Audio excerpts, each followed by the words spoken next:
In the golden wheat fields of a forgotten countryside, fate was about to turn an ordinary farmer's life upside down. Thomas Miller had nothing left but his father's old farmhouse and mountains of debt when he heard the screams that would change everything. Through the morning mist, he witnessed a scene straight from his nightmares. 5 armed men pursuing a young woman through his fields. What happened next would shake the foundations of an entire kingdom. With only his bare hands and fierce determination, Thomas was about to discover that sometimes the greatest acts of courage come from the most desperate moments. But here's the real question that will leave you wondering. How does a simple farmer go from defending his land to becoming the most dangerous threat to a royal conspiracy? Before we continue this incredible journey, tell us where you're tuning in from. And if this story touches you, make sure you're subscribed, because tomorrow I've saved something extra special for you. The foreclosure notice lay heavy on Thomas Miller's weathered kitchen table, its red stamp a stark contrast against the morning's pale light. 3 generations of Millers had worked this land, and now it might all slip away like sand through his fingers. He traced the edges of the paper, remembering his father's last words. "The land knows its keeper, son. Trust in that." Thomas pushed back from the table, his chair scraping against the worn wooden floor. At 42, his hands were already mapped with the calluses and scars of a lifetime of farming. The mirror above the sink showed him a face weathered by sun and worry, brown eyes that had seen too many failed harvests, and salt and pepper hair that had turned prematurely grey after his father's passing. Dawn was breaking over the eastern fields, painting the sky in whispers of pink and gold. It was going to be another scorcher. Thomas pulled on his boots, each movement a ritual performed countless times before. The bank had given him 30 days to make good on his father's loans. 30 days to somehow conjure up more money than he'd seen in the past 5 years combined. Outside, the morning air carried the sweet scent of ripening wheat. Thomas paused on his porch, letting his gaze sweep across the fields that stretched to the horizon. The crop this year was good, perhaps the best he'd seen in a decade, but grain prices were at rock bottom. Even a miracle harvest wouldn't be enough to save the farm. He started his morning rounds, checking irrigation lines and testing soil moisture. The ancient tractor, another inheritance from his father, sat silently in the barn, its repair bill another weight around his neck. Every step he took reminded him of childhood memories. Learning to drive the tractor perched on his father's lap, his mother's garden that once bloomed with sunflowers, the tire swing where he'd spent countless summer afternoons. The sun climbed higher, and Thomas wiped sweat from his brow. He'd have to fix the south fence today. Several posts had rotted through, and his neighbor's cattle had been eyeing the wheat field with increasing interest. Another expense he couldn't afford, but what choice did he have? His thoughts drifted to last night's dream, the same one that had been haunting him since his father's death 2 years ago. In it, he was a boy again, watching his father plant seeds in the spring soil. "Remember, Thomas," his father would say, "a farmer doesn't just grow crops, he grows tomorrow." The dream always ended the same way, the seeds sprouting into paper, bills that withered and died.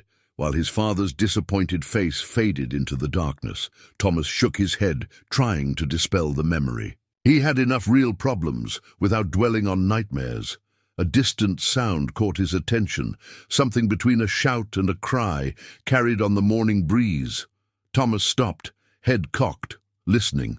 There it was again, clearer this time.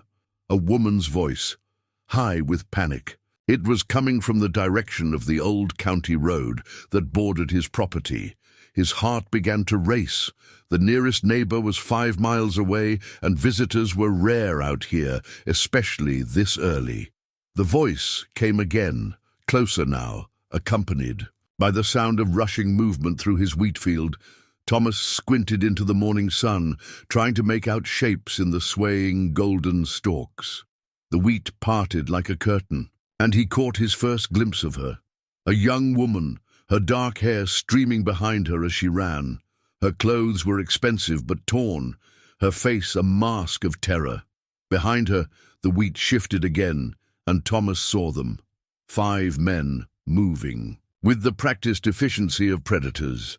In that moment, time seemed to slow. The foreclosure notice, the failed harvests, his father's death, all of it faded away, replaced by a single crystal-clear certainty. Whatever was happening here, he couldn't stand by and watch. Thomas's hand closed around the handle of his fence. Post digger. It wasn't much of a weapon, but it was all he had. As he started running toward the chase, his father's words echoed in his mind. The land knows its keeper. Well, he might lose this land to the bank, but damned if he'd let it become a place where people could be hunted like animals. The woman was getting closer, her pursuers gaining ground. Thomas could see tears streaming down her face. Could hear the harsh breathing of the men behind her. His world narrowed to a single purpose: reach her before they did. Whatever happened next would change everything. But in that moment, Thomas Miller, broke farmer, son of the soil, made his choice. Thomas's boots pounded against the earth as he cut diagonally through his wheat field, taking advantage of the irrigation paths he knew by heart. The pursuers were following the woman's direct trail, but Thomas had spent 4 decades learning every inch of this land. He knew shortcuts they didn't. The woman stumbled, her elegant boots clearly not made for running through farmland. A glint of white caught Thomas's eye as something flew from her neck, scattering pearls across the soil like morning dew. The necklace's golden clasp disappeared beneath the swaying wheat, but Thomas noted its position for later. Right now, he had bigger concerns. The closest pursuer was reaching for her, his leather-gloved hand just inches from her flowing dark hair. Thomas burst from between the wheat stalks, swinging the fence-post digger in a wide arc. The man jerked back, surprise, replacing the predatory look in his eyes. His hesitation gave the woman the precious seconds she needed to pull ahead. "Farm equipment," the man sneered, revealing an accent Thomas couldn't quite place. "How quaint." He reached inside his jacket, but Thomas was already moving, driving, his shoulder into the man's midsection. They went down together in a tangle of limbs and cursing. The other pursuers were closing in, their boots crushing Thomas's wheat. The thought of the damaged crop sparked something primal in him. This was his land, his responsibility. He rolled away from the first man's grasp and came up swinging. The post digger caught another attacker across the shin, producing a satisfying yelp of pain. "Keep running!" Thomas shouted to the woman, who had paused to look back. Something in her stance, even in this desperate moment, spoke of training. She stood like royalty in an oil painting, back straight despite her heaving breaths. Their eyes met briefly, and he saw something there beyond fear, calculation, intelligence, and a flash of steel that told him this was no ordinary damsel in distress. A fist grazed Thomas's jaw, snapping his attention back to the fight. 3 men surrounded him now, while 2 continued pursuing the woman.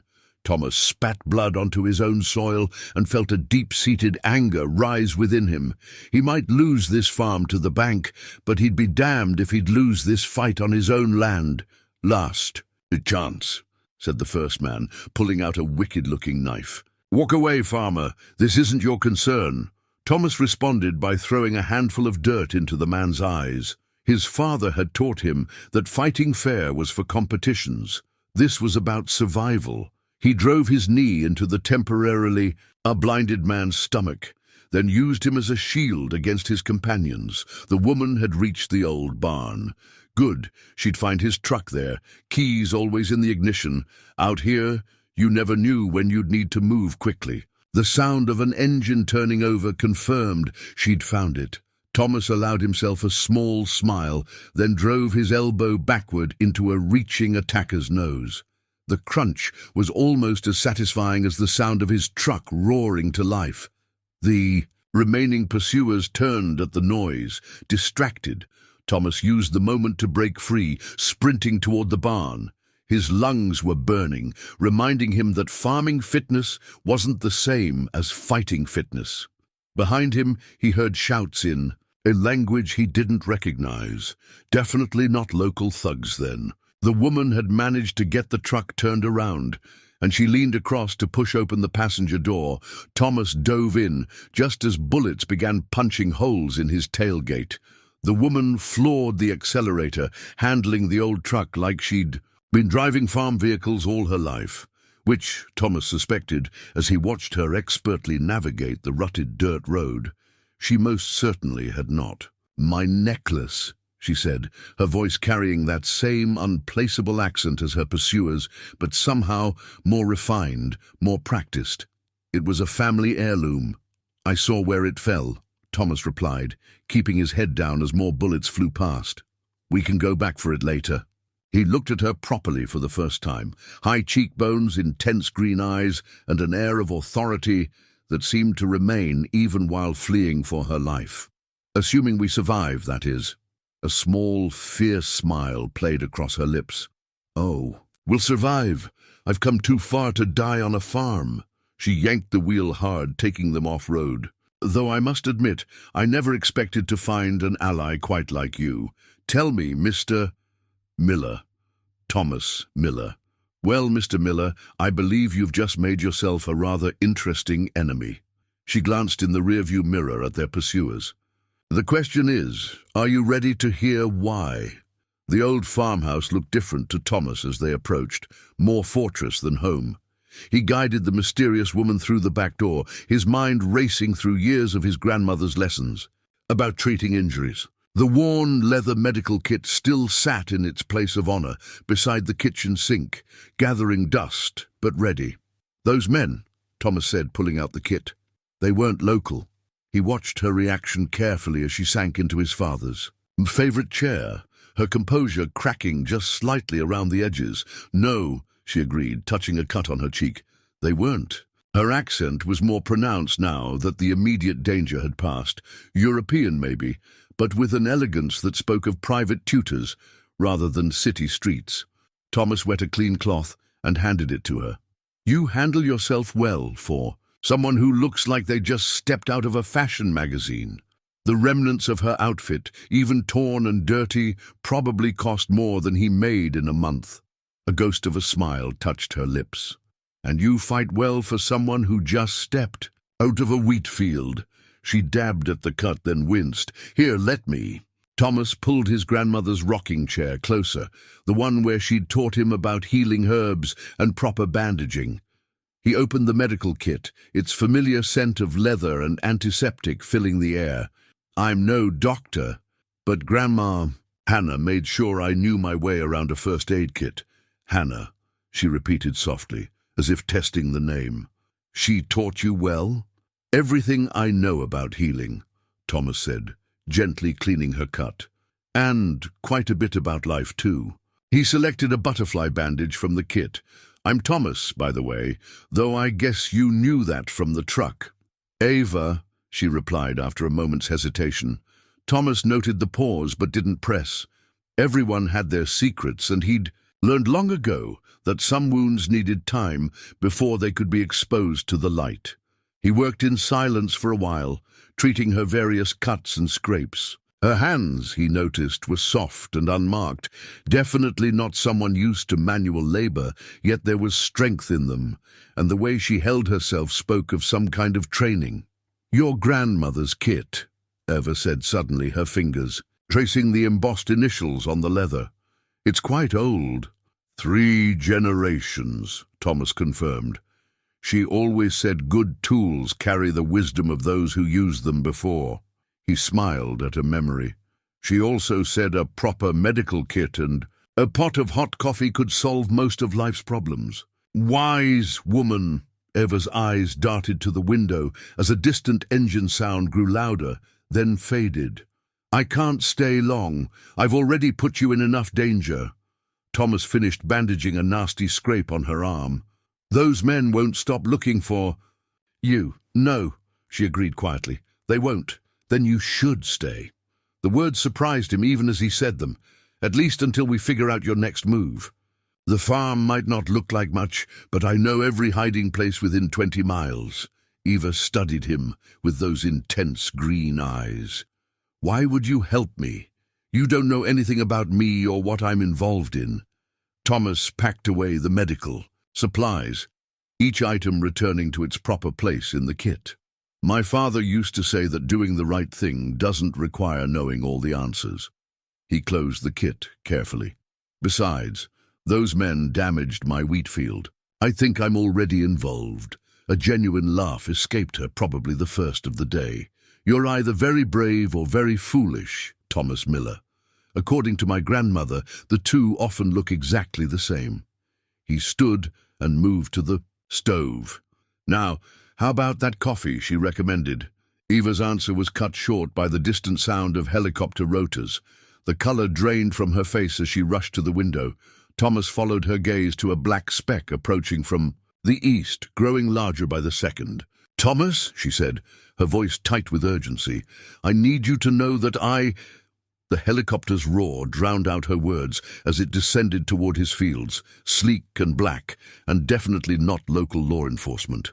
Eva squared her shoulders, and in that moment, Thomas saw her transform.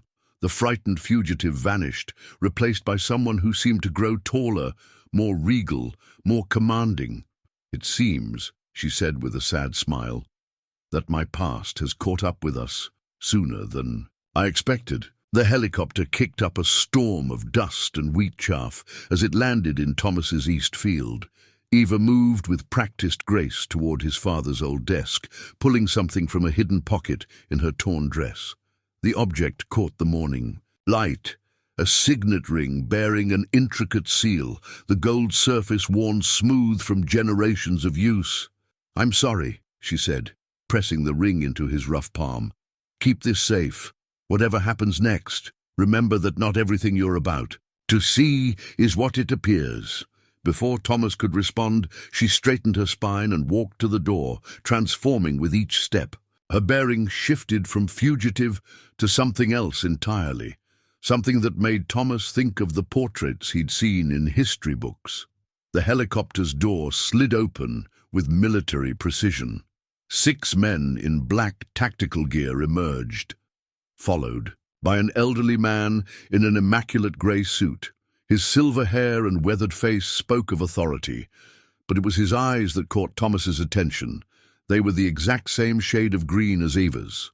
"Your Highness," the man called out, his accent matching Eva's refined tones. "Thank God you're safe." Thomas felt the weight of the ring in his hand grow heavier with understanding. "Your Highness." The pieces started falling into place. Her bearing, her accent, the quality of her clothes. He'd been sharing his grandmother's coffee with royalty. "Chancellor Friedrich," Eva replied, her voice carrying a new edge of command. "I thought I was clear about maintaining radio silence." The elderly man bowed slightly. "Circumstances have changed, Your Highness. The Prince Regent is dead." Eva's words cut through the air like a blade. "I received word this morning, which is why those men were waiting for me." She turned to Thomas, her eyes softening momentarily. "Mr. Miller, I fear I haven't been entirely honest with you." Thomas looked down at the ring in his palm, its seal now clearly visible. A crowned eagle clutching a sword and olive branch. He'd seen it before on the international news. The royal seal of Aldovinia, a small but strategic European nation currently embroiled in succession disputes. "Princess Eva Aldovina," the Chancellor announced formally, "heir apparent to the throne of Aldovinia and rightful successor to the regent." A princess. Thomas had pulled a princess out of his wheat field and bandaged her wounds with his grandmother's first aid kit. If his father could see him now, the armed men moved to flank Eva, their weapons held ready. One of them spoke urgently into a radio, and in the distance, Thomas heard more helicopters approaching. "The men who attacked you," Thomas said, finding his voice. "They knew where to find you, which means we have a traitor in our midst," Eva finished. "Yes, someone who desperately doesn't want me to take the throne." She turned to the Chancellor. "How many know I'm here?" "Only those present and the core security team." Friedrich's face darkened. Though clearly our circle has been compromised. Thomas felt the morning's events shifting around him, taking on new meaning. The attacking men's accents, their professional movements, the way they'd seemed more intent on capture than killing. This wasn't just about a random assault, it was about the fate of a nation. Eva's hand touched his arm, drawing his attention back to her. Thomas, I need to ask one more thing of you, and you have every right to refuse. Her eyes met his, royal, authority warring with genuine concern. What I'm about to propose will put you in danger. Before she could continue, one of the security team rushed forward. Your Highness, we're picking up multiple vehicles approaching from the north. They found us, Eva said grimly, faster than I expected. She turned back to Thomas, urgency in her voice. I need somewhere to hide, somewhere only a local would know about. Thomas thought of the old storm cellar, concealed beneath years of wild grass and morning glories. His grandfather had expanded it during the Cold War, creating a maze of storage, rooms that only a miller would know how to navigate. He felt the weight of the royal seal in his hand, remembered his father's words about doing the right thing. Outside, the sound of approaching engines grew louder. I know a place, he said, but you'll have to trust me. Eva's answering smile held both relief and something else, something that made Thomas's heart beat faster than any threat of danger. It seems, Mr. Miller, that trust is becoming a habit between us. Thomas led them through the overgrown path to the storm cellar, memories flooding back with each step. His grandfather had been a cautious man, scarred by his experiences in World War II. Sometimes, he'd said, the best shield is being invisible. The morning glory vines that his mother had planted now completely obscured the cellar's entrance. Beautiful, camouflage that had grown more effective with each passing year. Your Highness, Chancellor Friedrich protested as Thomas pulled aside the vines. This is most irregular. The extraction team is exactly what they'll be expecting. Eva cut him off, her tone brooking no argument. Thomas knows this land. We follow his lead. Thomas tried not to show his surprise at her use of his first name. He pulled open the heavy wooden doors, revealing worn concrete steps descending into darkness. The security team's flashlights cut through the gloom, illuminating walls lined with his grandfather's meticulous preparations, preserved food, water, emergency supplies. My grandfather didn't trust the world much, Thomas explained, leading them deeper into the cellar. He spent 30 years expanding this place. Said every farmer needed a proper root cellar, but he built a labyrinth. Eva's security detail swept, each room with professional efficiency, their movements echoing through the underground chambers. The Chancellor looked increasingly uncomfortable as they ventured deeper, but Eva seemed to relax slightly, her royal mask softening in the privacy of the shadows. Your family, she said quietly to Thomas, falling into step beside him. They built all this? 3 generations of millers, preparing for the worst while hoping for the best. He paused at an intersection of corridors. My father used to say we're all just stewards, keeping things safe for the next generation. Wise words. Eva's hand brushed against his arm. Thank you, Thomas, not just for this, but for earlier, for helping without knowing who I was. A burst of radio chatter interrupted them. Vehicles entering the property, multiple armed individuals. Eva's expression hardened. They're faster than they should be. Someone's feeding them information. She turned to the Chancellor, Friedrich, who knew about the extraction plan. The old man's face paled. Only the core team, Your Highness. Unless... He trailed off, his eyes widening in realization. Unless... The Prince Regent's death wasn't as unexpected as we thought, Eva finished. She turned to Thomas. How well do you know these tunnels? Like the back of my hand. Spent half my childhood playing down here. Good.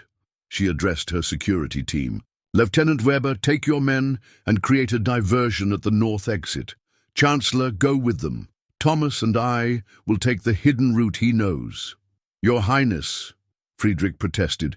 Protocol demands. Protocol nearly got me killed this morning. Eva's voice carried the weight of generations of command. The old ways aren't working anymore. Sometimes survival requires new paths. Thomas watched the exchange with growing admiration. The scared woman he'd rescued from his wheat field was still there, but now he saw the layers beneath, steel forged by a lifetime of preparation for rule, tempered by genuine concern for her. People, the security team moved out, their footsteps fading into the tunnel network. Soon, only the sound of distant pursuit remained, muffled by layers of earth and concrete. They'll be watching all the obvious exits, Thomas said, moving to a seemingly solid wall.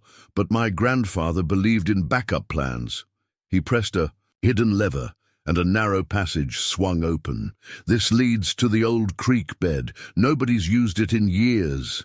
Eva stepped closer, studying his face in the dim light. You're taking an awful risk helping me. Once they realize you're involved, they damaged my wheat field, Thomas said with a half smile. Besides, helping a princess in distress seems like something my father would have done. Is that how? You see me, a princess in distress? The question hung in the air between them, heavy with unspoken meanings. Before Thomas could respond, the sound of gunfire echoed through the tunnels. We need to move, he said, taking her hand without thinking. Her fingers interlaced with his, royal protocol forgotten in the moment of crisis. As they slipped into the hidden passage, Eva spoke softly. Thomas, when this is over, there's something I need to ask you, something that might change everything. Behind them, the sounds of pursuit grew louder, but Thomas found himself more concerned with the way she held his hand, like it was something precious, something worth holding on to, despite all protocol and politics. The hidden tunnel was narrower than Thomas remembered from his childhood explorations. Water trickled down the rough-hewn walls, and tree roots hung like ancient fishing lines from the packed earth ceiling. He led Eva carefully through the darkness, their joined hands a lifeline in the gloom. Your grandfather, Eva whispered as they navigated a tight bend. He built this escape route too? After the Cuban Missile Crisis. Thomas ducked under a low beam, said every farmer needed an ace up his sleeve, though I doubt he imagined it'd ever be used to smuggle royalty. A faint smile crossed Eva's face, visible in the beam of their single flashlight. You'd be surprised. European history is full of nobles hiding in farmers' tunnels. She paused, listening to the distant sounds of pursuit, though usually they're better dressed for it. Thomas couldn't help but chuckle at the sight of her once elegant outfit, now thoroughly coated in tunnel. Dirt? I don't know. Mud seems to be the latest fashion in your circles. Her answering laugh was interrupted by the crack of gunfire above, much closer now. They quickened their pace, Eva matching Thomas's steps with surprising agility. Thomas, she said after a moment, her voice taking on a more serious tone. What I wanted to ask you, it's not just about today. They reached a junction where the tunnel split. Thomas took the left fork without hesitation, remembering his grandfather's hand-drawn map. Seems like a good time for talking. Keeps our minds off the people trying to kill us. How much do you know about Aldovinian politics? Just what I've seen on the news. Small country, strategic location, complicated succession laws. Eva nodded. Those laws are at the heart of this. When my father died, my uncle became regent until I could take the throne. But there was a condition. I had to marry within the nobility before my 30th birthday. Let me guess, Thomas said, helping her over a fallen beam. That birthday's coming up soon. 3 months. And now my uncle, the regent, is dead under suspicious circumstances. The same people trying to kill me are probably behind it. She squeezed his hand. I need someone I can trust, Thomas. Someone who acts from conviction rather than calculation. The implications of her words began to sink in. You can't mean I've seen how you handle yourself under pressure, how you make decisions based on what's right, not what's expedient, how you know every inch of your land and will fight to protect it. They emerged into a wider chamber, and Eva turned to face him fully. Aldovinia is just a bigger farm, when you think about it. It needs someone who understands stewardship, not just power. Thomas stared at her, his mind struggling to process what she was suggesting. I'm a farmer, Your Highness. I barely keep my own books balanced. You're more than that. You're someone who risks his life for a stranger, who knows how to navigate both storms and secrets, who understands that leadership means service. She reached into her pocket and pulled out a small object, a Royal Guard's badge, its silver surface gleaming even in the dim light. I'm offering you a choice, Thomas. Miller, come back with me, not as a farmer, but as my personal security advisor. Help me secure my throne and protect my people. The badge caught the flashlight's beam, sending ribbons of light dancing across the earthen walls. Thomas thought of his farm above, of generations of millers working the same soil. Then he thought of Eva's face when she'd first revealed her true identity, the weight of responsibility she carried, the genuine desire to serve her people. And if I say yes, what happens to the farm? Eva's eyes softened. Keep it. Modernize it, turn it into a model of agricultural innovation, show my people how to blend tradition with progress. A distant explosion rattled dirt from the ceiling. But right now we need to move. Our pursuers are getting closer. Thomas felt the weight of the moment, heavier than any harvest decision he'd ever made. His father's words echoed in his mind. Sometimes the land chooses its keeper. Maybe, just maybe, this was about more than just farmland. He took the badge, its metal warm against his palm. I have one condition. Eva raised an eyebrow, princess and fugitive balanced in her expression. Name it. We come back for my grandmother's medical kit. Something tells me we're going to need it. Her smile was like sunrise breaking through storm. Clouds. Done. Now, which way to your creek bed? We have a throne to reclaim. As Thomas led them deeper into the tunnel, he realized that sometimes the biggest harvests come from seeds you never planned to plant. The royal palace of Aldovinia loomed before them like something from a fairy tale, its white stone towers catching the last rays of sunset. Thomas stood at the helicopter's window, his father's worn jacket replaced by a hastily tailored suit that felt like someone else's skin. His new Royal Guard badge weighed heavy against his chest. Impressive, isn't it? Eva's voice carried a hint of irony, though I suspect you're more interested in the agricultural prospects of those terraced gardens. Thomas smiled, grateful for her attempt to put him at ease. I was actually wondering how many bushels of wheat you could grow on the south lawn. A member of the Royal Guard handed Thomas a leather-bound book. Court Etiquette and Protocol, the Aldovinian Royal Handbook. Its gold-leafed pages seemed to mock his calloused hands. Midnight reading, Eva explained, though I suspect your farmer's instincts will serve you better than any manual. Her expression turned serious.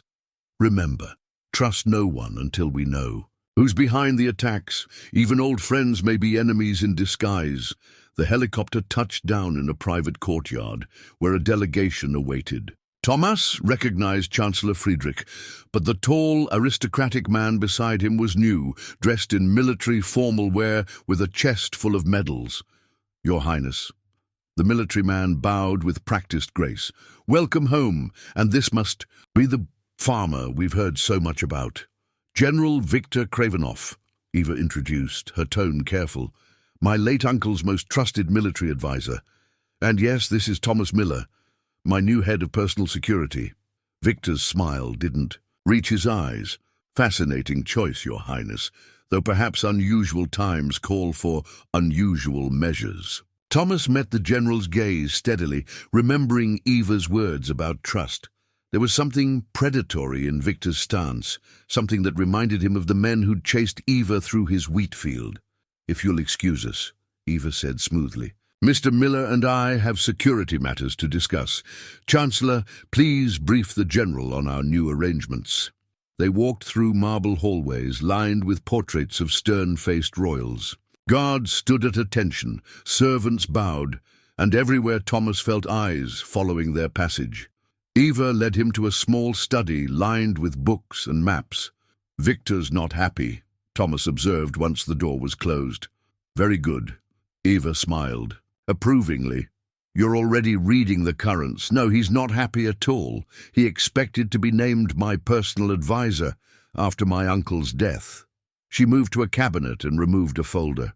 "These are the personnel files of everyone in the palace. I need you to look at them with fresh eyes, see patterns we might have missed." Thomas opened the folder, scanning documents that detailed the lives of people he'd never met. But as he read, something familiar emerged. The same kind of patterns he'd learned to spot in weather systems and crop cycles. "These 3 guards," he said, laying out their files, "they all transferred here within the last month, all with recommendations from different departments that use surprisingly similar language." Eva leaned over his shoulder, her perfume momentarily distracting him. "All approved by Victor's office, despite coming from different branches." Her finger traced the dates. "And all on duty the night before my uncle died." A knock at the door interrupted them. A servant entered with a silver tray bearing an ornate tea service. "Your evening tea, Your Highness." Thomas caught Eva's wrist as she reached for a cup. "Wait!" He studied the servant's hands. They were steady, professional, but something wasn't right. That's not her usual perfume. The servant moved with sudden, lethal grace, but Thomas was already in motion. He knocked the tray aside as the woman pulled a weapon. Eva ducked behind the desk, while Thomas grappled with the assassin, farming. Strength against professional training. The door burst open as guards rushed in. The assassin broke free and fled through another door, leaving behind a dropped teacup that smelled of bitter almonds. "How did you know?" Eva demanded, emerging from behind the desk. "The real tea servant wears lavender perfume. I noticed it. In the helicopter bay. This one smelled of nothing." Thomas helped Eva to her feet. "On a farm, noticing small changes can mean the difference between life and death." Eva stared at the spilled tea, her face pale. "It seems your farmer's instincts just saved my life." Again. She turned to him with new intensity. "We need to move. In quickly now. They'll know we're onto them." Thomas nodded, already thinking of defensive positions and escape routes. He might not know much about palace intrigue, but he understood predators. And somewhere in this gilded maze, someone was hunting his princess. The morning sun streamed through stained glass windows, casting colored shadows across the palace's grand council chamber. Thomas stood at his post behind Eva's chair, watching the assembled nobles with the same attention he once gave approaching storm clouds. After a week in the palace, he was starting to read these new weather patterns. General Victor sat across the table, rolling something between his fingers, a ring box covered in ancient velvet. The sight of it made Thomas's jaw clench. "Your Highness," Victor was saying, his voice smooth as expensive whiskey, "with your uncle's tragic passing, the matter of succession becomes even more pressing. The law is clear about the marriage requirement." Eva sat straight-backed in her chair, every inch a princess. "The law gives me 3 months, General, and in those 3 months, you must not only marry, but marry appropriately." Victor's eyes flickered to Thomas with barely concealed disdain. "The nobles are concerned about certain recent appointments. My security arrangements are not the council's concern." Eva's voice could have frozen summer wine. Victor opened the ring box, revealing a massive diamond set in a crown of smaller jewels. "Perhaps this might ease their concerns. My family's ring, worn by Aldovinian queens for 3 generations. He smiled, all white teeth and calculated charm. "Along with my hand in marriage, of course." Thomas felt his farmer's calluses press against the Royal Guard badge in his pocket. A week ago, he'd been worried about mortgage payments. Now he was watching a general try to charm his way onto a throne. Eva regarded the ring with diplomatic poise. "A generous offer, General, one that requires careful consideration." "Of course." Victor stood, bowing with military precision. "Though I should mention, the council meets tonight to discuss the succession. Having an announcement to make would significantly strengthen your position. After he left, Ava's composure cracked. Slightly. She reached for a document, but her hands trembled. "He's pressuring you," Thomas said quietly, moving to her side. "He's offering a solution." Ava rubbed her temples. "The nobles trust him, the military follows him, and he meets all the legal requirements. He also had access to your uncle's tea service." Eva looked up sharply. "You think he's behind the assassination attempts?" "I think a man that hungry for power doesn't stop at the first taste." Thomas hesitated, then added, "We had a saying on the farm, a wolf in the henhouse never wants just one chicken." A ghost of a smile touched Ava's lips. "Your agricultural metaphors are becoming quite political." She stood, pacing to the window. "But you're right. Victor's timing is too perfect, his solution too convenient. And the ring?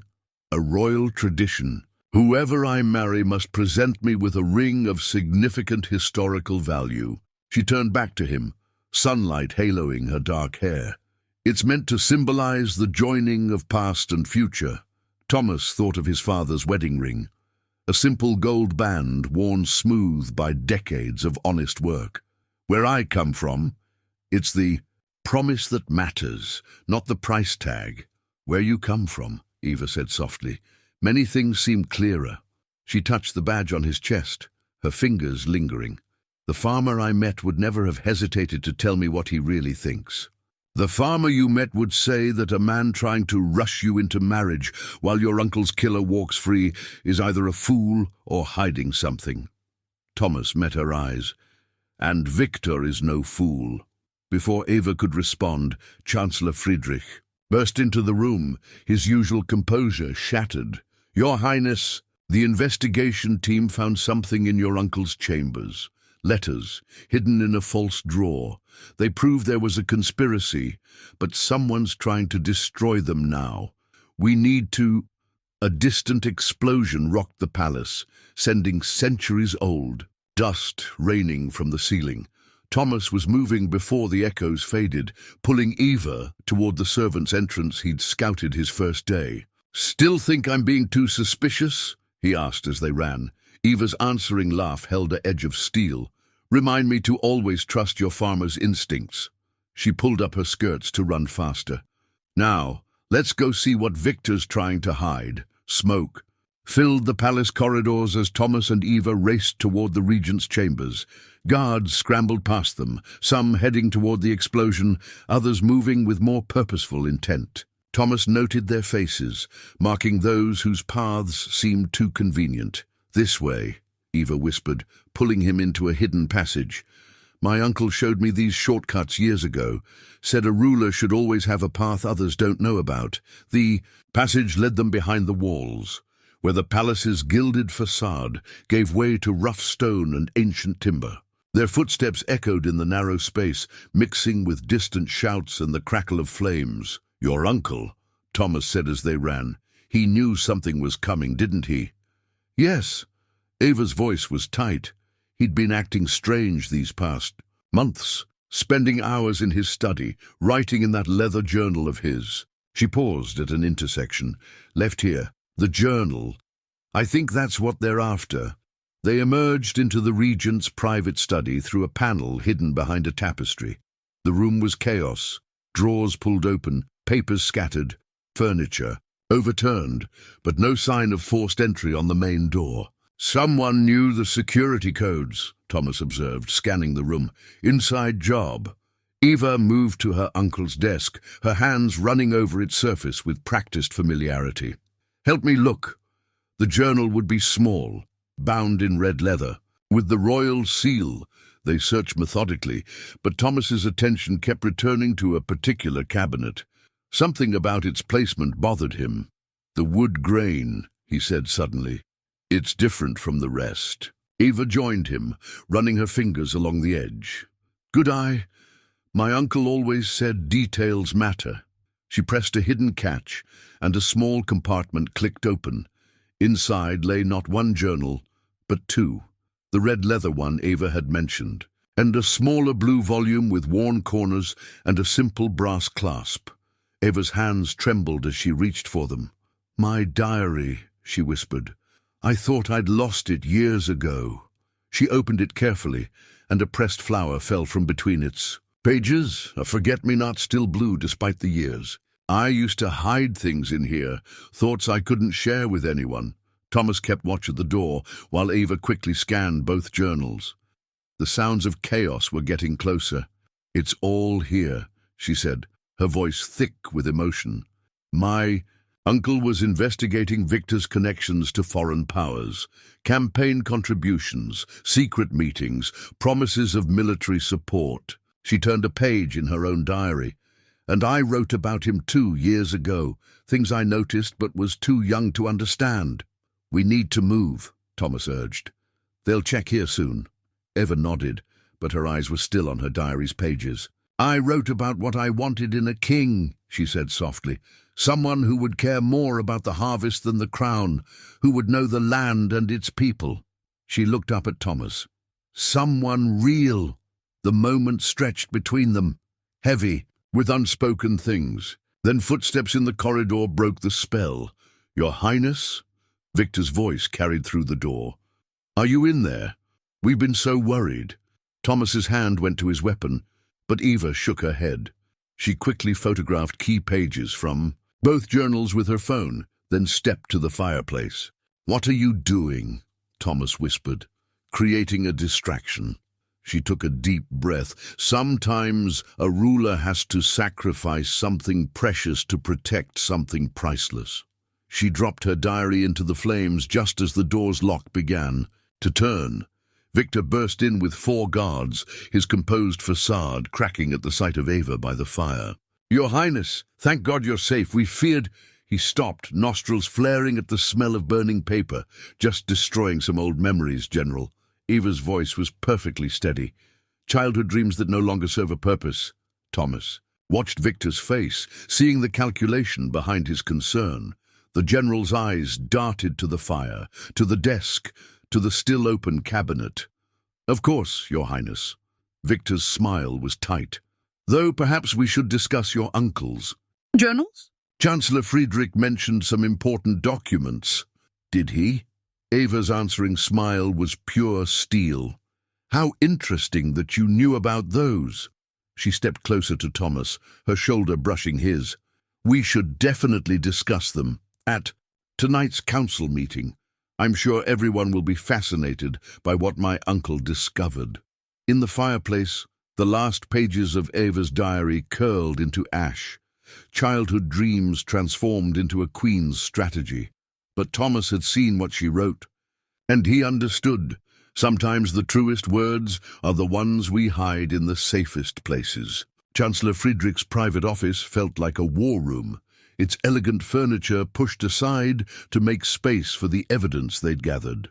Thomas stood at a mahogany table, arranging documents like he once planned crop rotations, each piece connected to the others, forming a pattern that was becoming clearer by the minute. "These bank transfers," he said, pointing to a series of statements, "they all route through shell companies, but they lead back to the same source.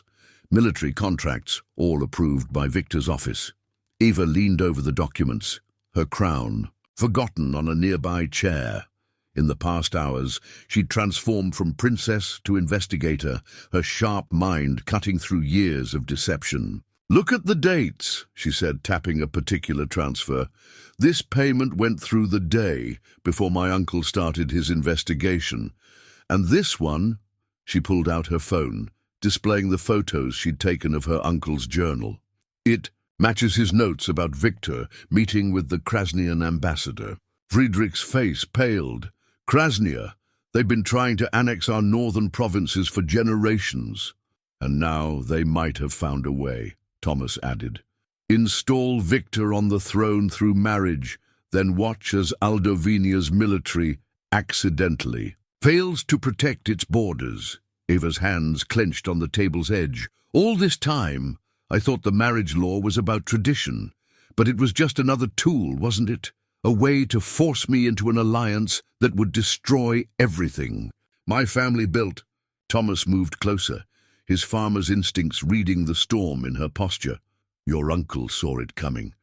That's why he started gathering evidence. And why they killed him. Ava's voice was steel.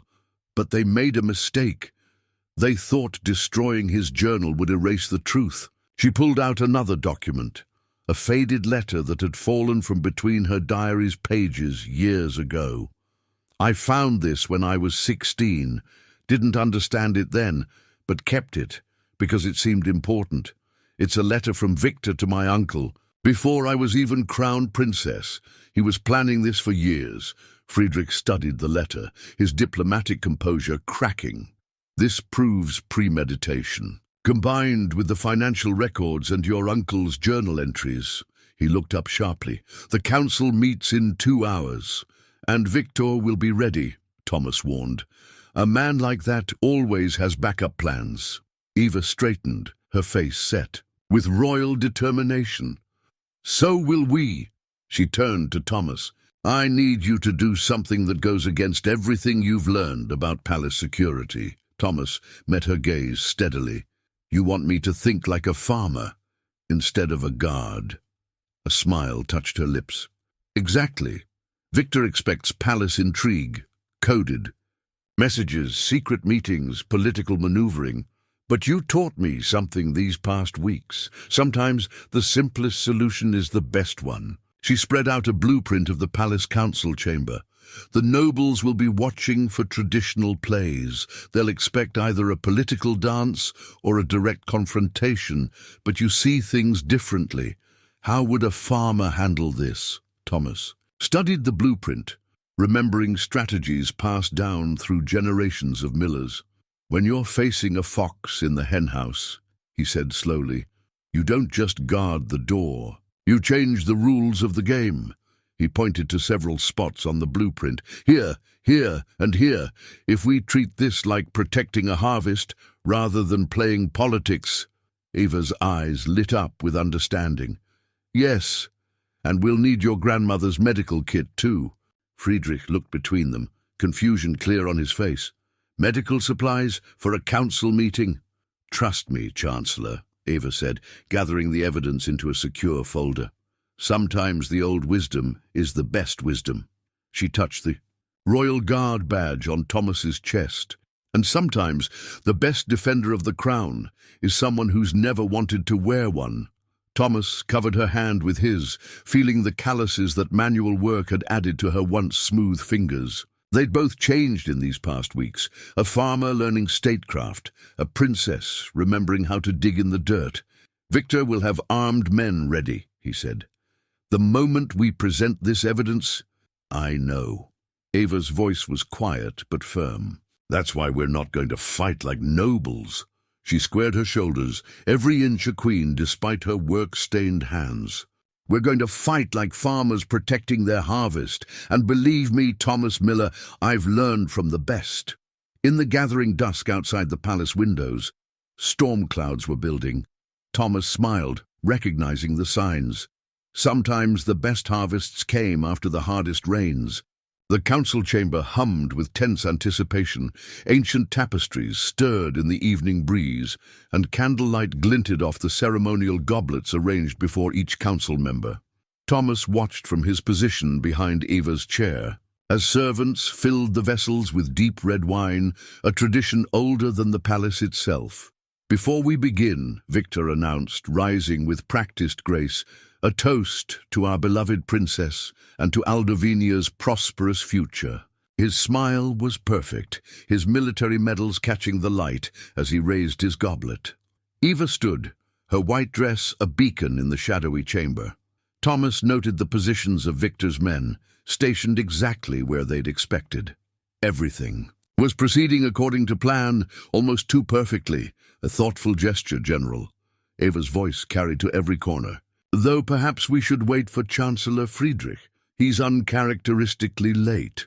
The Chancellor sends his regrets, a new voice announced. Lady Helena, Friedrich's assistant of 20 years, entered with a folder clutched to her chest. He's been delayed by an urgent matter. Thomas felt the shift in the room's energy. This wasn't part of their plan. His eyes met Eva's for a fraction of a second, enough to see his own concern mirrored there. How unfortunate, Victor said smoothly. But we mustn't keep the council waiting. To Aldovinia. The nobles raised their goblets. Eva lifted hers, but Thomas saw her thumb positioned exactly as they'd planned, preventing the wine from touching her lips. He tensed, ready for what would come next, but then Lady Helena stumbled, bumping Eva's arm. Wine sloshed over the goblet's rim and onto Eva's lips. Thomas moved instantly, knocking the goblet away. But Eva had already swallowed a drop. Her eyes widened in shock as she looked not at Victor, but at Helena. "You," Eva whispered. "All these years." Helena's gentle demeanor vanished like morning mist. "Your uncle trusted me with everything. His schedule, his meetings, his private papers." Her lips twisted. It was so easy to adjust them all, to guide him toward the evidence we wanted him to find. Eva swayed slightly. Thomas steadied her, feeling the heat of poison already starting to burn through her body. His other hand gripped his grandmother's medical kit, hidden beneath his uniform jacket. Victor's conspiracy was real, Helena continued, her voice bitter as winter frost. But it was also a convenient distraction, the perfect shield for a deeper plan. Victor himself looked shocked. "What is this? This isn't what we—" "Silence!" Helena's command cracked like a whip. "Did you really think a military coup was enough? Aldovinia needs more than a change of crown. It needs to be reborn. And for that—" She smiled at Eva's increasingly pale face. "We need a true death of the old order." Thomas pulled a vial from the medical kit, the antidote they'd prepared for Victor's expected poison. But Eva's hand gripped his arm. "Wait!" she gasped. Different symptoms, wrong antidote. The council chamber erupted into chaos. Victor's men moved to secure the doors, but their confusion was clear. This wasn't the plan they'd prepared for. Noble lords and ladies scrambled from their seats, some reaching for weapons, hidden beneath formal robes. "My uncle," Eva managed, her voice weakening. "He knew?" He suspected. Helena's mask of servitude was completely gone. "Why do you think I had to act?" He was getting too close to the truth. "Our organization has waited centuries for this moment. The noble houses, the military, the crown itself, all will fall tonight." Thomas held Eva as her legs buckled. His mind raced through everything he knew about poisons, about healing, about survival. What would his grandmother do? What would a farmer do when the crop was failing? Then he saw it, Helena's own goblet, untouched on the council table. The same wine, but clearly safe to drink. "Sometimes," he whispered to Eva, "the antidote is in the poison itself." Before anyone could react, he grabbed Helena's goblet and pressed it to Eva's lips. Helena's composure cracked. "No!" Eva swallowed, and colour immediately began returning to her face. Thomas allowed himself a grim smile. "My grandmother taught me about poisonous plants, how they often carry their own cure. You treated your wine with the antidote, didn't you? To protect yourself." But Helena wasn't looking at them anymore. She was staring at the chamber's great doors, which had swung open to reveal Chancellor Friedrich, very much alive and flanked by the royal guard. "Well done, Thomas," Friedrich said calmly, "though I must apologize for the deception. We've been watching Lady Helena for months. Tonight, we needed to know how deep the conspiracy went." Eva stood straighter, strength returning to her voice. "And now we do." She faced the council, every inch a queen despite her brush with death. "Lords and ladies of Aldovinia, you've witnessed true loyalty and true treachery tonight. The question is, which side will you choose?" The chamber fell silent as nobles and soldiers alike looked between Eva and Helena, between the old order and the abyss of chaos. In that moment of decision, Thomas kept his hand on Eva's back, ready to support his princess, his friend, his heart, whatever came next. The palace dungeons weren't meant to be a command center, but Thomas felt oddly at home among the root cellars and storage rooms. They reminded him of his grandfather's storm shelter, practical spaces built by practical people. "They've taken the main gates and the east wing," Friedrich reported, marking positions on a makeshift map. Helena's followers are more numerous than we thought. They're calling themselves the New Dawn. Eva studied the map, still pale from the poison, but standing strong. They'll expect us to follow protocol, retreat to the secure bunker beneath the North Tower, which is exactly why we're here instead. Thomas opened an old maintenance trunk he'd discovered during his first week of palace security sweeps. Inside lay the tools of generations of palace groundskeepers, pruning hooks, grafting knives, heavy iron keys. My father would have loved this, he said, lifting out a hand-forged sickle. These tools built Aldovinia as much as any crown or sword. Eva picked up a coil of weathered rope. Helena believes we're too attached to tradition. She doesn't realize that some traditions survive because they work. Thomas nodded, sorting through the tools with a farmer's practiced eye. On the farm, we had a saying, "New seeds need old soil." You can't build a future by destroying your foundation. Friedrich looked skeptically at their makeshift arsenal. And you believe these gardening implements can help us retake the palace? Not alone. Thomas spread out the palace blueprints he'd memorized during his security reviews. But combined with what we learned from running my grandfather's storm shelter, these tunnels are just like the drainage systems we used for flood control, and those old service bells. He pointed to a complex network of tubes and wires running through the walls. They're not so different from the irrigation alerts we rigged up during drought seasons. Eva's eyes lit up with understanding. We can use the bell system to coordinate our people, and the tools will let us move through passages designed for maintenance workers, not soldiers. Thomas began distributing equipment to the loyal guards. Helena's people will be watching the noble routes, the official security paths. But who pays attention to a gardener? Friedrich's diplomatic facade cracked into a genuine smile. Brilliant in its simplicity, but we'll need to coordinate precisely. One mistake. Then we time it like a harvest, Eva said firmly. She'd rolled up her sleeves, her fine dress already smudged with cellar dust. Thomas, remember what you told me about bringing in wheat before a storm? You work with the weather, not against it. He checked the rope's strength with calloused hands. Watch the patterns, use the wind, and most importantly, strike when the moment is right, they finished together. Thomas laid out the plan using spare tools to mark positions. Helena's people are trained for political infiltration, formal, and combat. They'll be guarding doors, not walls. Watching for weapons, not works, here, and here, maintenance access points. Old wooden doors that screech like dying hinges. Noise carries in the palace, Eva added. They'll send people to investigate. Exactly, but while they're checking obvious threats, Thomas traced alternate routes with a soil-stained finger. We'll be moving through the spaces between, like water finding its way to roots. Friedrich nodded slowly. And the council members still in the chamber, trapped but valuable hostages. Helena won't harm them yet. She needs their influence. Eva's voice hardened. She'll try to convert them first, convince them she's offering progress rather than destruction, which gives us time but not much. Thomas started distributing the old keys, each one marked with faded tags. We move in 3 waves.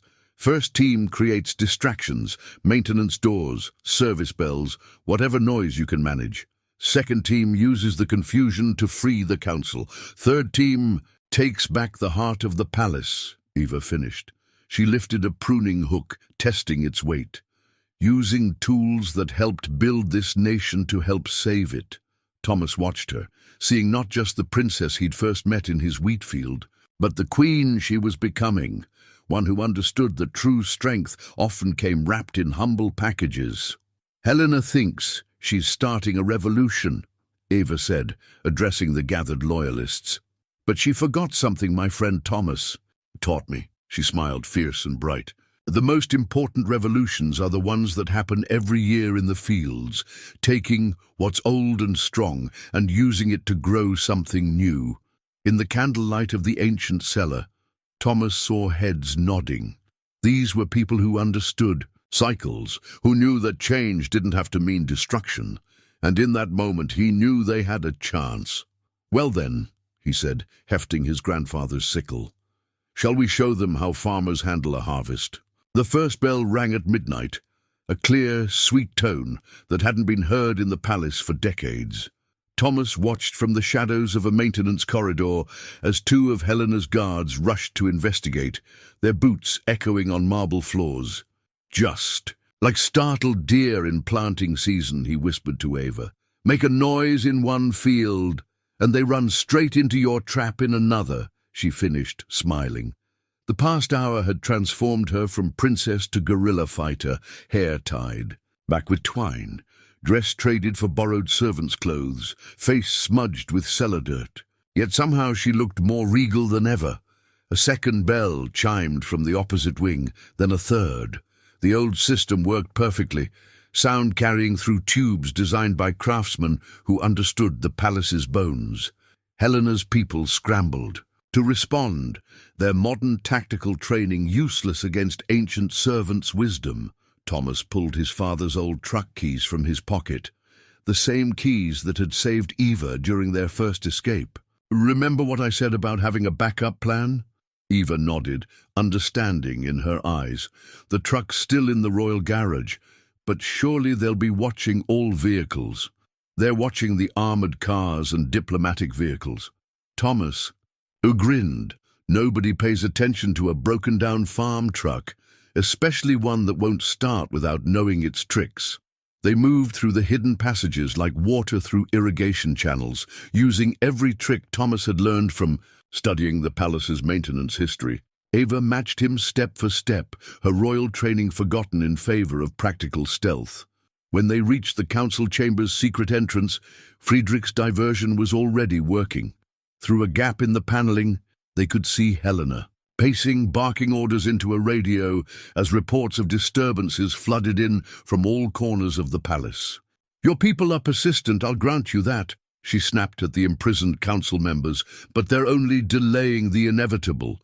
By dawn, the old order will be gone. Progress demands sacrifice." "Funny thing about progress," Thomas murmured, readying his grandfather's sickle. "Sometimes it looks a lot like remembering what really matters." Eva touched his arm. "Wait." She pulled something from her pocket, a small brass key attached to a worn leather strap. "My uncle gave me this years ago, said it was for emergencies only. I never knew what it opened until I saw your maintenance maps." The key fit perfectly into a hidden lock. The panel swung silently open on well-oiled hinges, revealing a view of the chamber none of Helena's people had considered. They were all watching doors and windows, not the space behind the ancient throne.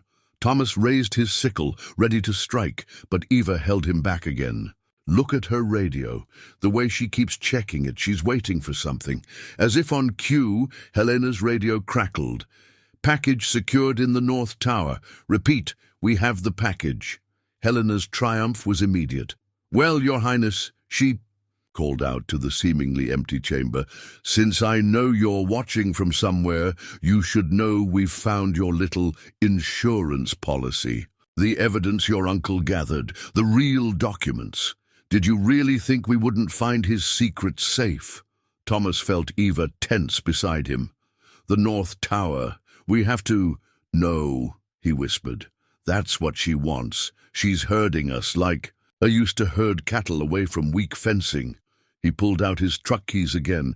"Remember what I said about backup plans? Your uncle wasn't the only one who understood about keeping extra copies." Eva's eyes widened. "The farm.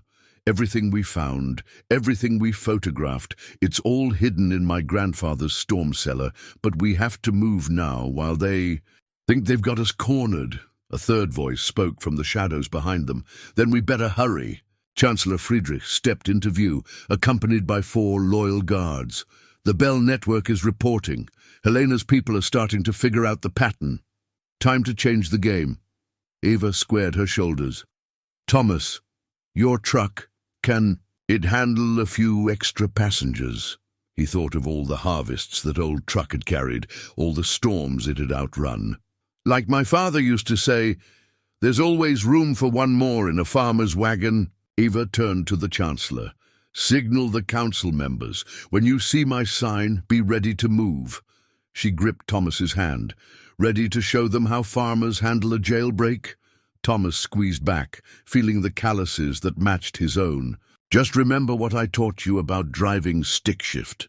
In the chamber beyond, Helena was still gloating, certain of her victory. She had no way of knowing that her revolution was about to be interrupted by something far older than politics, the simple wisdom of people who understood that real power often came disguised as rust and dirt and ancient tools that never failed.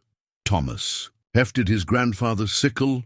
Eva raised her pruning hook, and together they prepared to remind the palace that sometimes the best way forward was to remember where you came from. The old truck rattled down the farm's dirt road just as the sun began to set, painting the wheat fields in shades of gold and crimson.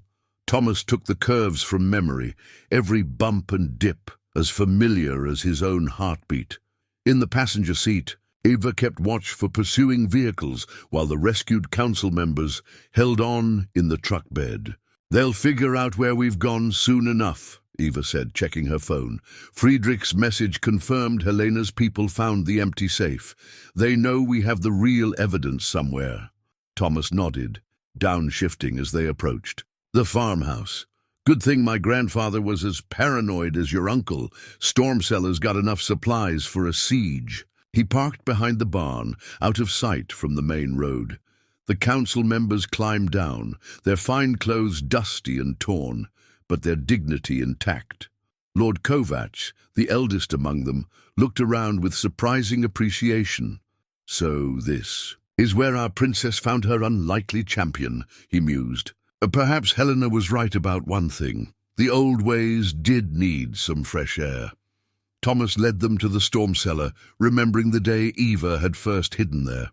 Now he had a princess, half the royal council, and enough evidence to expose a century-old conspiracy, all taking shelter in his grandfather's paranoid masterpiece. We need to secure the perimeter, Eva said, falling naturally into command. Thomas, where would they most likely? The sound of approaching helicopters cut her off. They're earlier than expected. Thomas moved quickly to the gun cabinet, removing his father's old shotgun. The wood was worn smooth from years of use, the barrel oiled and maintained, even when there was barely money for food. Your Highness, get everyone into the cellar. I'll hold them off. No. Eva's voice carried that steel core he'd first heard. In the palace, we do this together. She checked the hunting rifles on the wall. I did learn to shoot at finishing school, you know, though usually at clay pigeons, not conspirators. Thomas couldn't help smiling despite the situation. Clay pigeons don't shoot back. Neither will they, once they see what we have. She patted the waterproof bag containing the evidence. We just need to hold out until Friedrich arrives with reinforcements. The helicopters were getting closer. Thomas could hear vehicles on the main road now, too.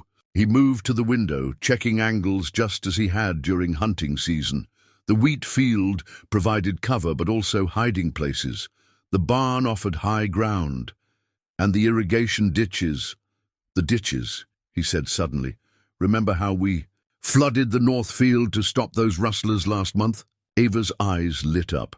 We can control where they move, like steering cattle. Exactly. He turned to the council members. My lords and ladies, I know it's not what you're used to, but Lord Kovacs was already rolling up his sleeves. Young man, before my family had titles, they had farms. Tell us what you need. The next few minutes were a blur of activity. Council members helped open irrigation gates, positioned farm equipment as barriers, and transformed the seemingly peaceful farm into a defensive position. Thomas felt a surge of pride, not just in his land, but in these nobles willing to get their hands dirty when it mattered. The first helicopter appeared over the tree line, just as the sun touched the horizon. Thomas watched from the barn's hayloft. As vehicles approached from multiple directions, Helena herself stepped out of a black SUV, her face twisted with fury when she saw Eva standing openly in the farmyard. "It's over, Helena," Eva's voice carried across the wheat field. "We have everything. Your contacts, your accounts, the whole conspiracy. Surrender now and we can end this without bloodshed." "Surrender?" Helena laughed. "To what? The old order? A princess who thinks hiding on a farm with her peasant boyfriend will save her." She signaled to her men. "Take them, all of them." The attackers moved forward and found themselves suddenly dealing with flooded ditches, improvised barriers, and angles of fire that hadn't been visible from the road. Thomas's lifetime of farm work had taught him every inch of this land, and now that knowledge became a weapon. He raised his father's shotgun, not to fire, but as a signal. Around the farm, irrigation gates opened and closed in sequence, turning. The carefully planned assault into chaos. Ava's voice rang out again. "Last chance, Helena. My uncle died protecting Aldovinia's future. I'll die before I let you destroy it. Then die you shall." Helena raised her own weapon and froze as multiple red dots appeared on her chest. From the trees emerged Friedrich and the Royal Guard, their timing perfect. "You see?" Thomas called. Down, his father's shotgun steady in his hands. "That's the thing about farmers. We always know when to expect company, especially uninvited guests." The sunset painted everything in shades of gold, transforming his humble farm into something from a fairy tale. But as Thomas watched Eva move to accept Helena's surrender, he knew the real magic wasn't in royal blood or ancient crowns. It was in knowing your land, protecting your people, and understanding that the strongest foundations were often built from dirt and sweat and simple, stubborn faith. Dawn broke over the palace gardens, where workers were already preparing the ground for something new. Thomas watched from the council chamber windows as Eva signed the document that would change everything. A royal decree, written not on ancient parchment, but on simple paper that bore the marks of both crown and soil. "The Agricultural Innovation Initiative," Lord Kovacs read aloud, his voice carrying a hint of wonder. "A bold step, Your Highness."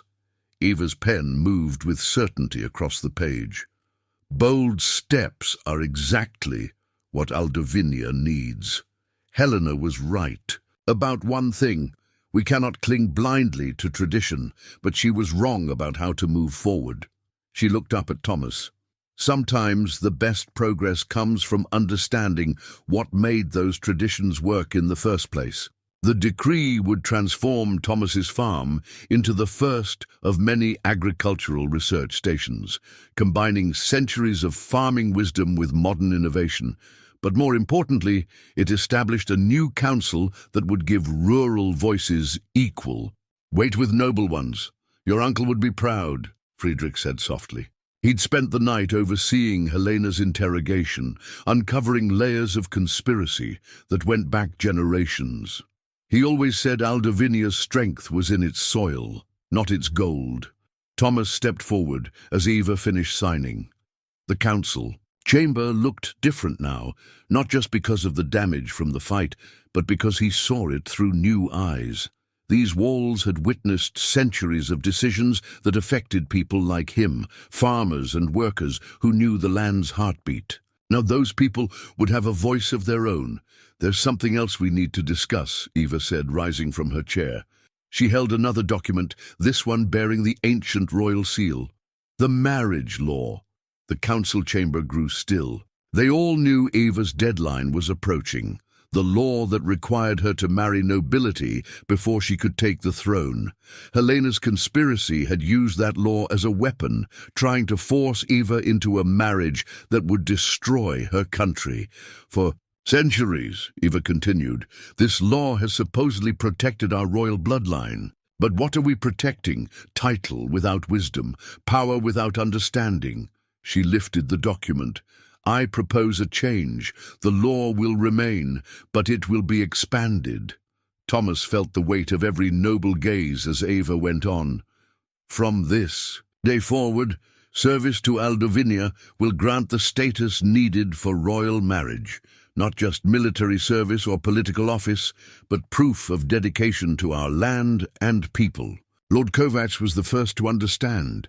He looked between Eva and Thomas, a slow smile spreading across his weathered face.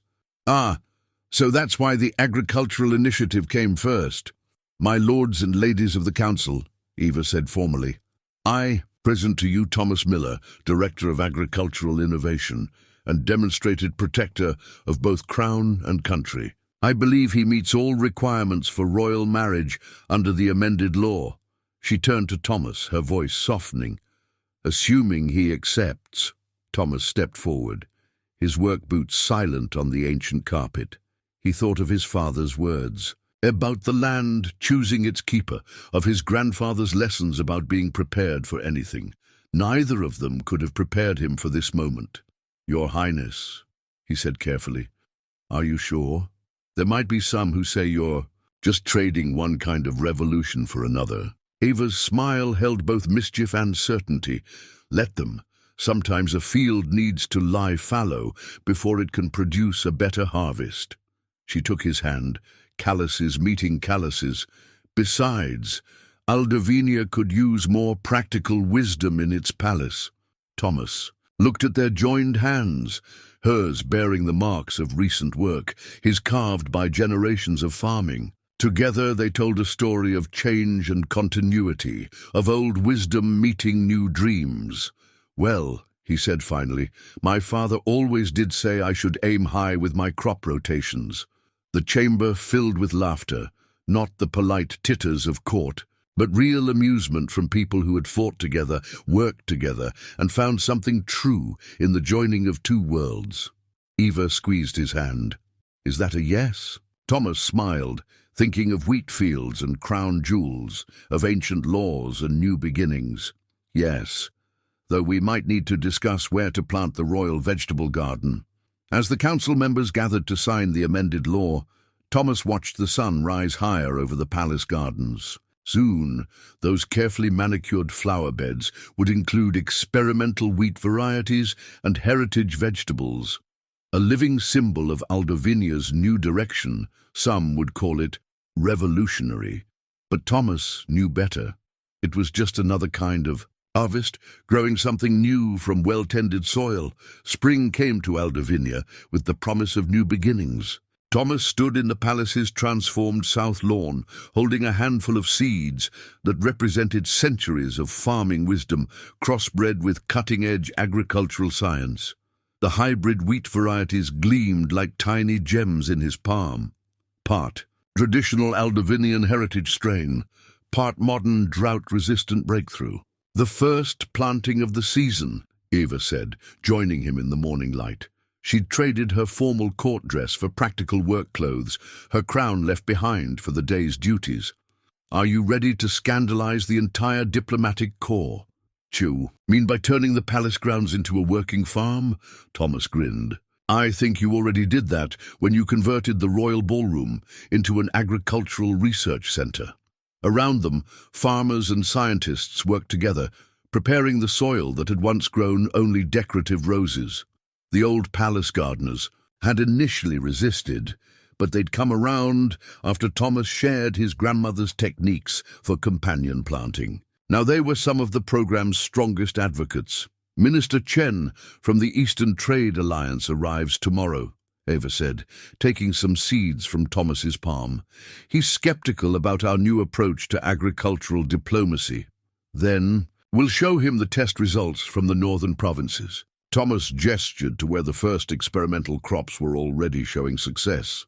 "Crop yields up 40%, soil health improving, and traditional farming families working directly with agricultural scientists.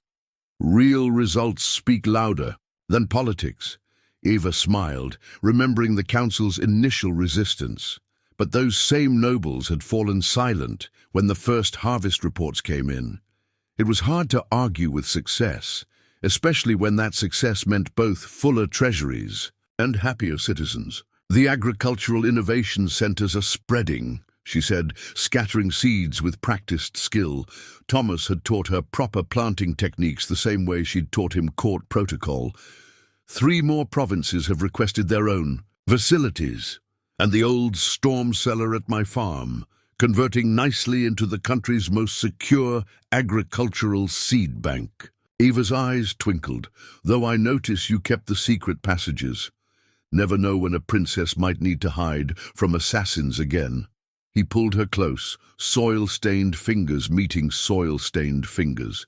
Though hopefully not any time soon. Their wedding was planned for the Summer Harvest Festival, a celebration that would combine centuries of royal tradition with rural customs.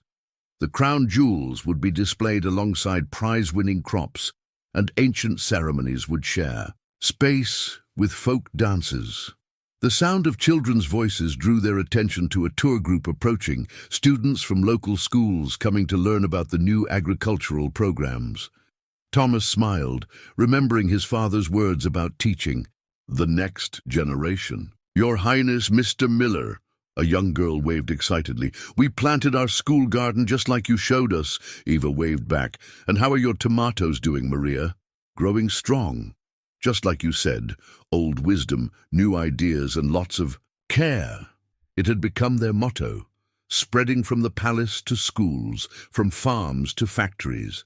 Even Helena's followers, those who hadn't been directly involved in the conspiracy, were finding places in the new system. After all, their desire for progress hadn't been wrong, just their methods.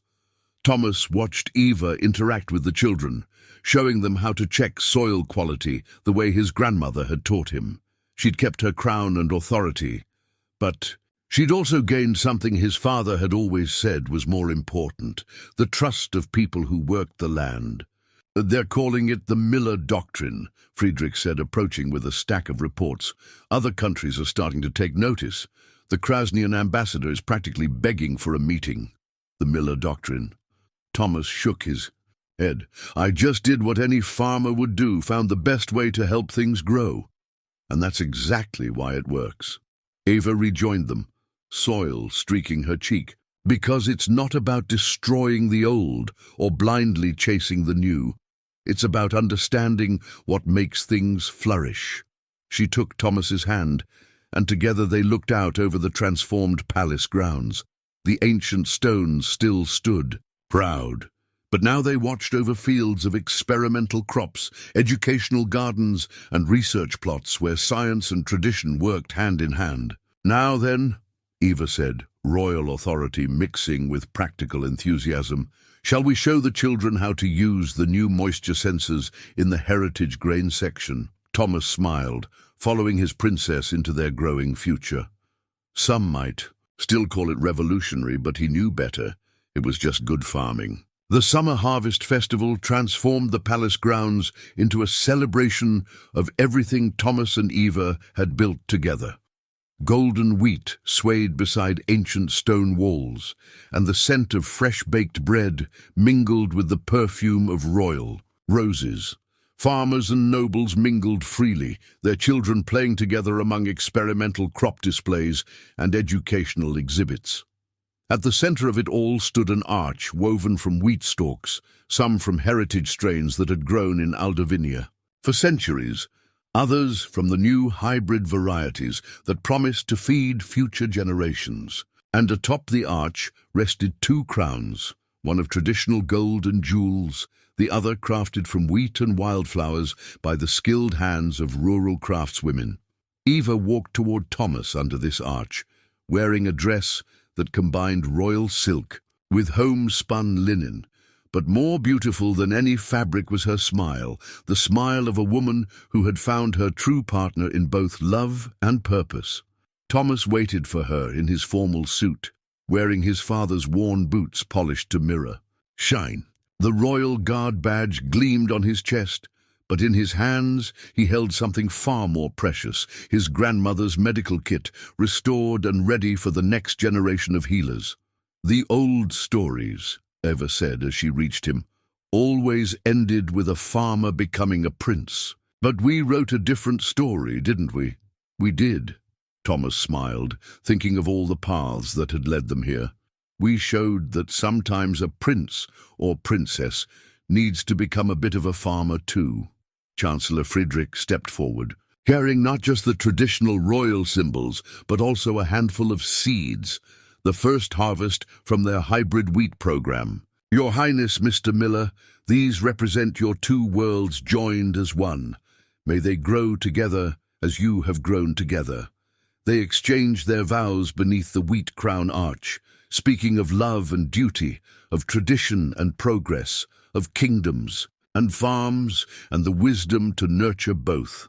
When Thomas placed the wheat crown on Eva's head, it sat perfectly alongside her royal one, neither overshadowing the other, both essential to who she had become. "I promise," Eva said softly, "to be your partner in all fields." "And I promise," Thomas replied, "to help you grow a future worthy of its roots." As they sealed their vows with a kiss, the wheat fields rippled in a sudden breeze, creating waves of gold that reflected the evening sun. Thomas thought of that first morning in his fields, when a princess had run through his wheat and changed his life forever. Now they would run together, not from danger but toward possibility. The celebration lasted well into the night, with folk dances sharing space with court waltzes and gourmet chefs serving their creations alongside traditional farm dishes. But the moment Thomas would remember most came later, when he and Eva stood on their balcony overlooking their transformed kingdom.